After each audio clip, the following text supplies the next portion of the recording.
Hi folks, Canadian Prepper here.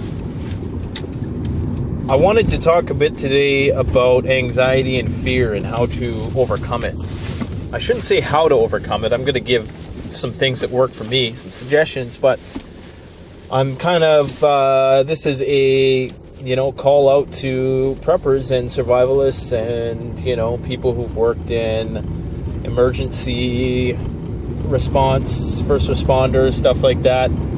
To inquire about how you go about conquering fear and anxiety, because it doesn't matter how strong you are, it doesn't matter how many preps you have, it doesn't matter how much money you got, it doesn't matter how fortified your house is. If you freeze up when the shit goes down, you can pretty much kiss your ass goodbye.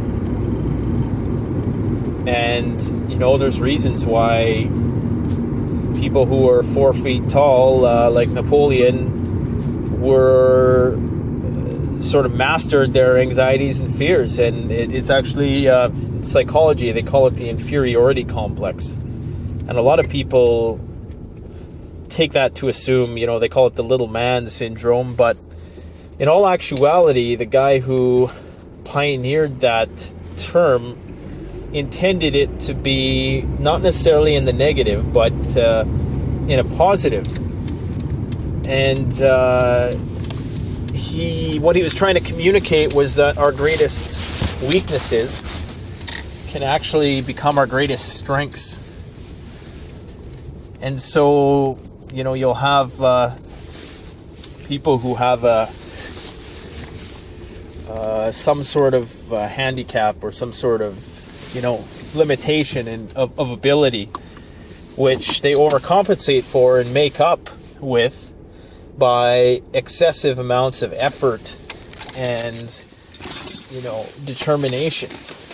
And so they're just the fact that they're a little guy, makes them want to overcompensate. And, so essentially they become very great in whatever it is they pursue. And that's not always the case. Usually people equate that with, big truck, small dick syndrome, to be frank. But it's not always the case. Now, conquering fear is going to be vital. And if you can't do it, then, you're going to be in trouble. And I'm by no means an expert at this, but I have theoretical knowledge about it.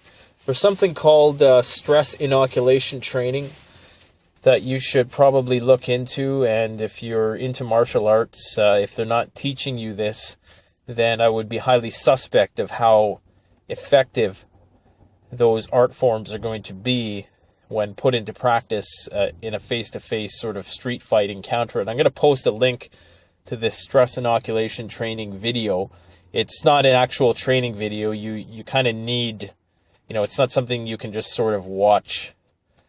You could probably do some sort of systematic desensitization training, which is just a form of therapy they use to help people overcome phobias. So if you have a certain phobia which is, plaguing you, then you can talk to a psychologist about that. Or you could just, it doesn't have to be a psychologist. I know some people are anti-psychiatry, but don't confuse psychiatry with psychology, because they're two entirely different things. But anyways, yeah, so stress inoculation training, basically what it is one guy will come up to you and, instead of just teaching people how to fight, a guy will come at you really aggressively, and it's getting you used to that sort of situation in which, people are coming at you like full on 110% aggressive in your face, and getting you used to that, getting you used to the adrenaline of that, getting you to reverse your flight instinct into a fight instinct. And now some of that's genetic too, they've discovered, fight or flight. So depending on what your genetic disposition is, and I'm not one to be much of a, an advocate of the genetic arguments. It's not that I don't think they're true. It's just that I don't really think it gives a person much confidence to, if you tell them that, hey, you're genetically programmed to be this way, and that's all there is to it. There's not a whole lot of leeway. So I take a more what they call social constructivist approach, which is, you are determined by your environment first and foremost, and you can uncondition whatever sort of fears and anxieties you have, and in a lot of cases it's put there by trauma. People endure trauma at a young age or whatever, and they're forever anxious. A lot of it has to do with poor self-esteem. I mean, this might seem like, feminine type stuff to a lot of the John Rambo types, but the fact is, it's reality that a lot of anxiety stems from our feelings of inadequacy. But, there was a quote, I can't remember if it was Gandhi or Nelson Mandela or something like that. I think it was Nelson Mandela quoting somebody else. But he said that, it's not that we fear that we're inadequate. It's that we fear that we're too great. And that really sort of stuck with me when I heard that. And that's not the exact quote. That's generally what the quote is, but that's a general idea, but it's not exactly verbatim what it is.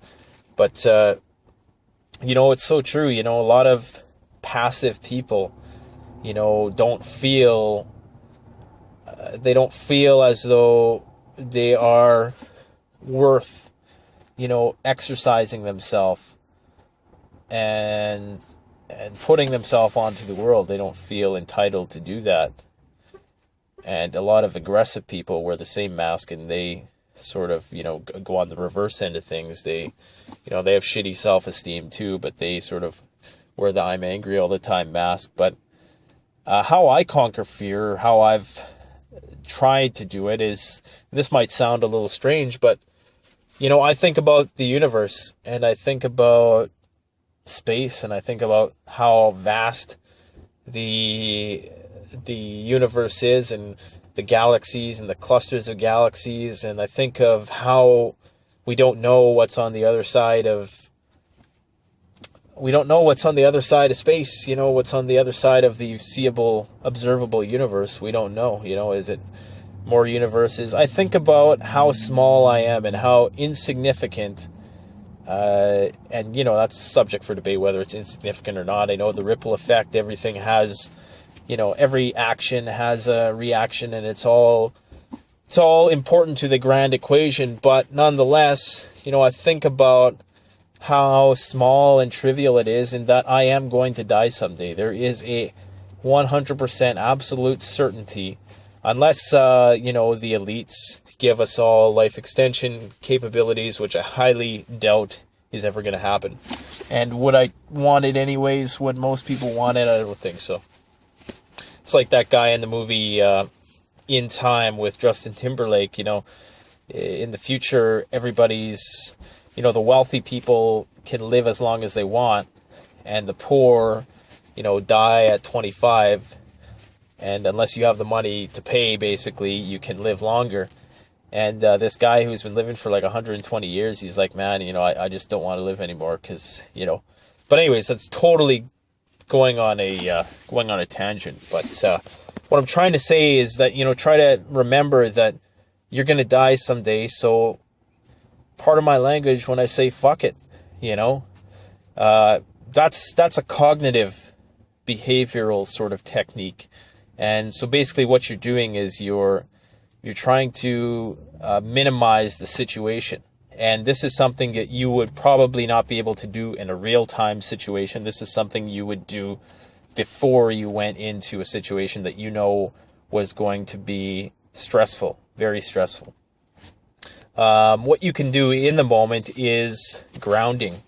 There's a technique that, all tribal people do this. If you look at especially Native American people, they beat at the ground with their feet before they go to war or something like that. They really try to root themselves into the earth, and I actually do this sometimes at the gym if I'm doing like a big lift or something like that.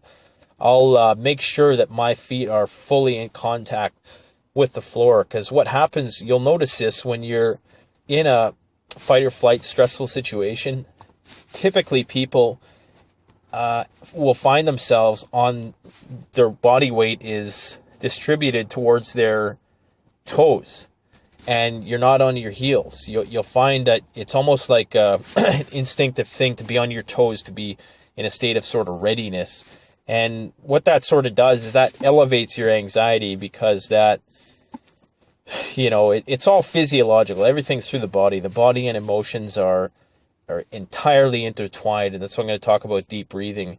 If you can control your body, you can control the emotional response, 80% of it. The problem is people don't do it, and and then they try to deal with the emotion and the thought in themselves without addressing the bodily tensions and energy blockages. I don't want to sound too wishy-washy, but there is a physiological explanation to all of this. And if you can bring yourself and remind yourself, if you find yourself in a stressful situation, just instantaneously ask yourself, are my heels firmly touching the floor? If they are, okay, that's good. That's number one. What is my breathing like? Is it shallow breathing?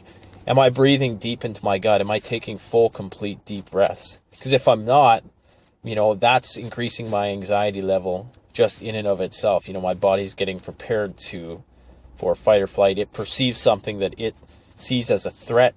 So it's limited and restricting, it's constricting, it's, preparing the body to evade the situation or fight, which is usually not what you want to do in either situation. Sometimes, yes, you have to fight, but 90% of situations can be de-escalated with assertion.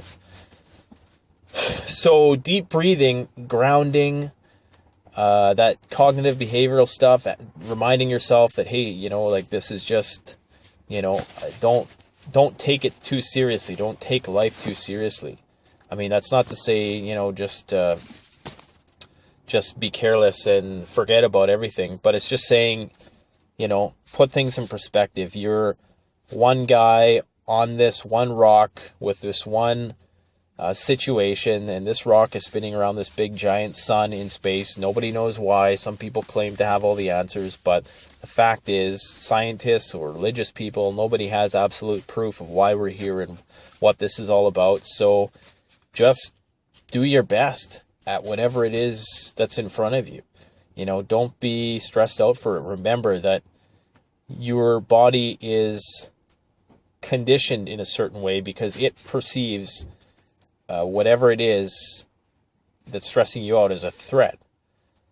And unfortunately, what happens with a lot of people is something that's called anticipatory anxiety, where it's not the actual threat itself, it's the threat of our own failure of dealing with that situation. So it's a threat. It's so let's say, I don't know, some guys starts, getting pushy with me at the bar or something like that. If I were to have this anxiety issue, in addition to the anxiety I would feel about that situation, there would also be anxiety about, this has happened before, and, will I be adequate at dealing with this situation? Thoughts like that, which are above and beyond what's even there. And it's important to remember that, anxiety is just a thought. It's not real. It's, what's the acronym, false evidence appearing real, or something to that effect. That's what fear is, false evidence appearing real. But, that's going to make a huge difference. And I actually work with EMTs and, directly in the police and stuff like that. And the job I do, because it's frontline stuff, and I deal with a lot of crisis situations. And I can say that this is going to be vital, mastering whatever sort of fears you have. It's probably even more vital than the physical component.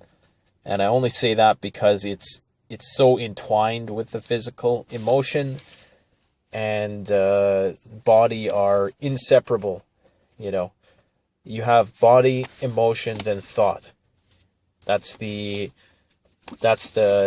process. So your brain senses something, it comes in through the nervous system, and that triggers an emotional response, and then you think about that emotional response. So thought is the last part of the process. So if you can control your body, you can control your emotion, you can control your thought. Anyways, that's what's worked for me. I'm by no means an expert at this. I want your guys' advice on how you conquer fear, how you deal with stress. I really am interested in hearing that, because when it comes down to disaster, there's going to be all sorts of situations that you're not going to like to be in, but you're going to have to be in. And if you freeze up like a deer caught in the headlights, you're going to get smoked. So let me know what you think about this. I really want to generate some discussion about it. And if you have some really, sort of long-winded thoughts about it, please do a video response. I really want to hear your thoughts. Thank you very much. Canadian Prepper out.